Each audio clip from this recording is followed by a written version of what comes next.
Hello everyone! Ayan. Good evening, good evening!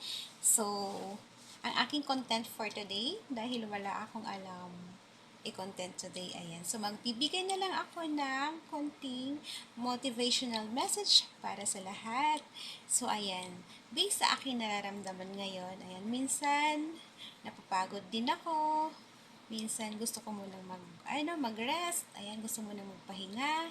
Pero, naiisip ko din, ayan, kailangan nating lumaban. Ayan, so, sabi nga nila, sobrang hirap ang mag-field. Sobrang hirap ang tawag nito, magkamali.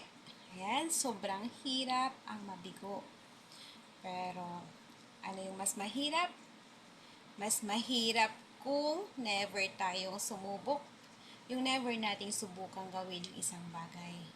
Ayan. So, if you want a happy life, if we want a happy life, ayan, gawin nating makabuluhan ang ating buhay. Take note, ha? Ang ating buhay at hindi ang buhay ng iba. Ayan.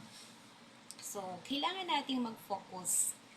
Focus sa ating pangarap.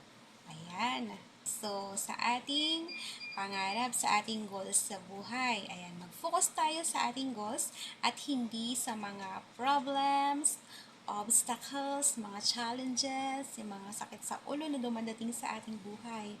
Huwag nating pansinin yon. So, let's show up every day and be thankful and celebrate small things na nangyayari sa ating buhay. Ayan.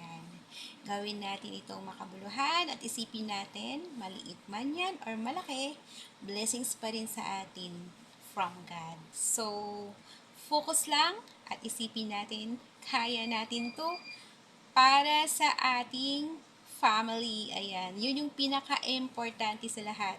Ginagawa natin to para sa mga mahal natin sa buhay, which is our family. Ayan, yun lang. Yun lang. Ayan, salamat sa mga nakinig dyan.